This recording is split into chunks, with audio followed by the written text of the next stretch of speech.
School में दाखिले के समय देवीचंद जी के पिता जसराज जी उनके साथ गए थे, लेकिन बाद में उन्होंने अपना स्कूली जीवन खुद ही संभाला।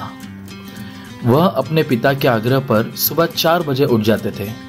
वे सुबह 4 से 6 बजे के बीच पढ़ाई करते थे।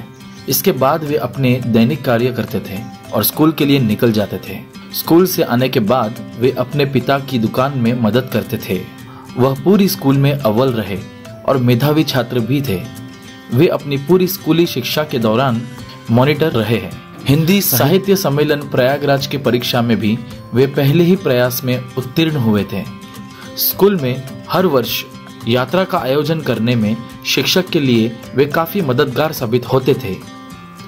देवीचंद जी को इंजीनियरिंग की शिक्षा में बेहद शौक था, जिसे देखकर उनके पिताजी जसराज जी उन्हें प्रयोग के लिए अपने स्क्रैप के व्यवसाय से स्क्रैप का सामान इस्तेमाल करने में सहयोग देते थे, जिससे कि उनको अपने नवाचार की प्रतिभा में बढ़ावा मिले।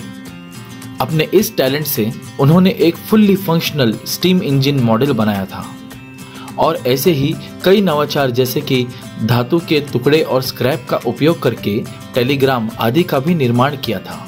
बड़े होकर इंजीनियर बनना ये अब देवीचंद जी और उनके पिता का सपना बन चुका था, जिसके कारण उन्होंने खालसा कॉलेज माटुंगा में दाखिला लिया था और उनके पिताजी चाहते थे कि वे व्यापार में शामिल ना होकर अपने शिक्षा पर ही ध्यान लगाएं और इंजीनियर बनकर उनका सपना पूरा करें, मगर वे दोनों आने वाले तूफान से बिल्कुल बेखबर थे।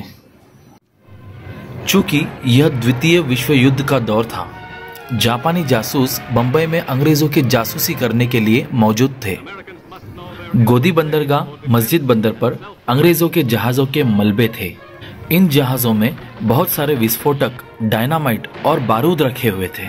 यह वर्गीकृत जानकारी जासूसों द्वारा जापानी गुप्त सैनिकों को दी गई थी और अचानक शाम को उन्होंने इस जहाज को उड़ा दिया, जिससे बहुत बड़ा विस्फोट हुआ।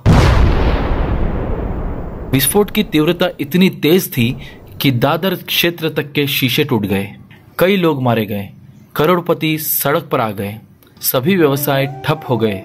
आधे व्यापारिक परिवार मुंबई यानी बॉम्बे छोड़कर चले गए थे और महीनों बाद जब व्यापार फिर से शुरू हुआ तो देवीचंद जी और जसराज जी वापस लौटे। व्यापार के इतने स्ट्रेस के कारण देवीचंद जी के पिता जसराज जी अस्वस्थ रहने लगे।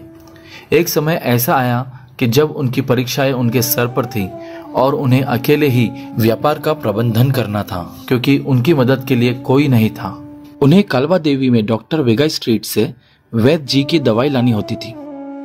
चूंकि वैद्य आचार्य मरीजों से भरे रहते थे, इसलिए उन्हें वहां लंबे समय तक दवाई के लिए इंतजार करना पड़ता था और इसलिए वे अपनी किताबें वही ले जाते थे और पढ़ते थे।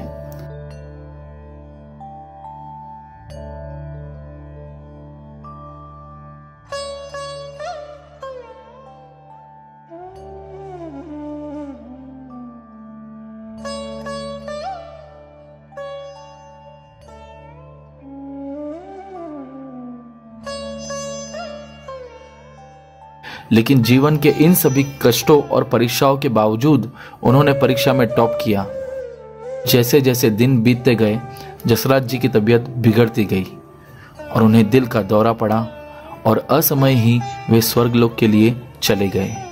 जसराज जी के प्राण के साथ साथ देवीचंद जी के इंजीनियर बनने के सपने ने भी दम तोड़ दिया और उन्हें परिवार के लिए पूर्णता से जसराज जी के व्यापार की डोर अपने हाथ में लेनी पड़ी।